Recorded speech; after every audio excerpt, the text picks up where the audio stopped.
objective of this speech is to clearly communicate the message and also to do it vividly. The name of the speech is My Research Explained, and with that I would like to invite Angela to the floor.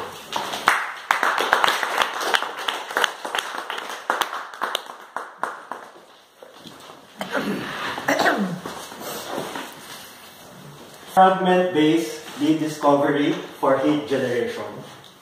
If someone tells you those words, you will probably ask him or her, what are you smoking? Can I have some of that? It is happening all over the world. It's difficult for scientists to communicate what the hell they are studying. What the hell are they doing in the laboratory? And because of this lack of communication, of this skill to communicate what they are doing to the general public, we have anti-vaxxers, we have climate change deniers, and all of these bad things happening. Fortunately, there's a shift. Little by little, where scientists are moving towards communicating more and more what they are doing in the laboratory to the public. There are some events like there that help scientists to communicate what they are doing.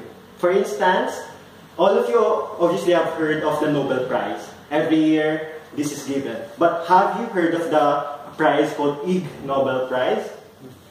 So, Ig Nobel Prize is given every year to researchers who did the wackiest, craziest experiments out there.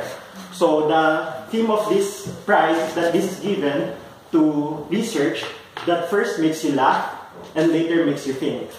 For instance, this year, the Ig Nobel Prize for anatomy was given to a group in Korea because they studied this very important question.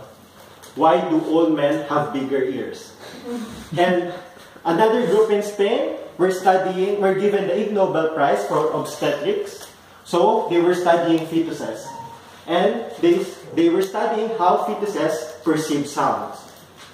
What they found is that the fetus is able to hear the sound better if the sound is coming from the vagina of the mother than if it's coming from the belly. So all of this,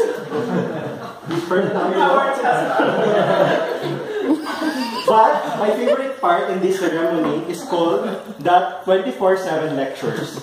So researchers, top researchers all over the world are invited to give for 24 seconds a technical description of their work, and they are given an additional 7 words to explain whatever they're researching on to the general public. Something that any common person would understand. This inspired me because every time somebody asks me what I'm researching on, I feel intimidated. I don't know how to explain it. I feel quite shy because probably they will not find it interesting and they will get bored.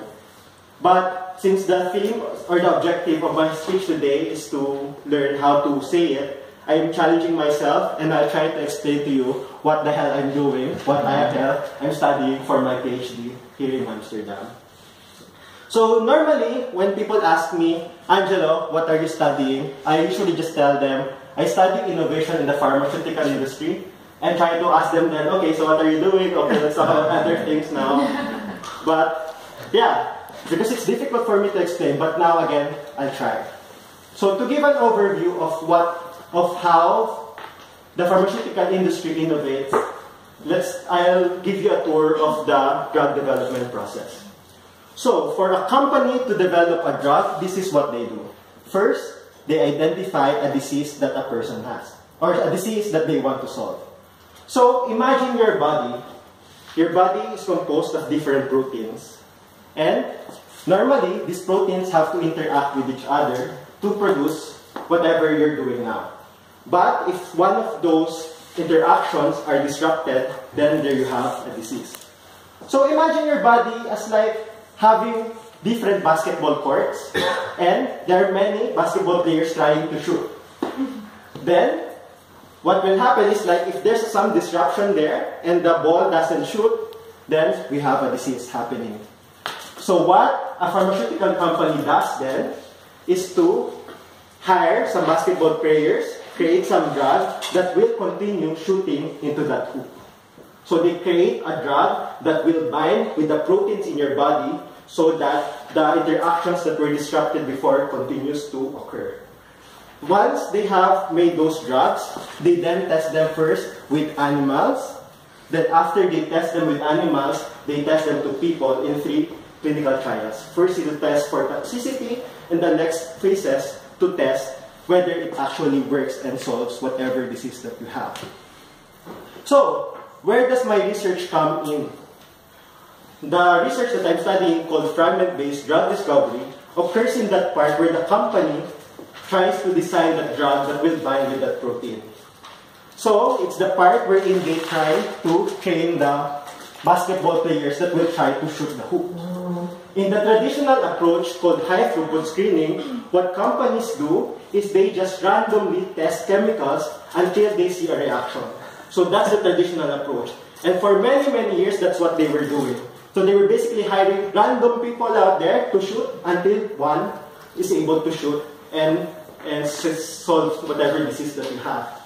But around 20 years ago, a group discovered that maybe this is not the best way to do things. Maybe we should study that protein and design our way to create a drug that actually binds very well with that. So, instead of hiring random people, now the best way is to just pick a couple of people, show them how to jump, show them what's the correct form of shooting, and that's fragment-based drug discovery. But as you may know, when you're doing a PhD, you're not studying just that general thing. You're studying a smaller thing within that. So, my colleagues at the university are studying the physical aspect. For instance, they study how the chemical moves. Some are studying the chemical aspect, and so they're looking at if ever that chemical or basketball player is fit. But me, and this I think what intimidates me in explaining what my research is, I'm studying the social aspect of it. I'm studying what drives companies to move into that new approach. Because you can imagine, they have invested billions of dollars into that old approach. Why? They have a basketball team already with millions of players. Why would they decide to move into this new approach and abandon all the investments that they had? So that's what I'm trying to study for my PhD. Hopefully, if I continue researching and trying to do my best, maybe I'll not win a Nobel Prize, but hopefully one day, maybe I will win a big Nobel Prize. And to end this, I just want to give my 7 words. If I had to explain my research in 7 words, I'll tell them this. Developing drugs is difficult. Better play basketball.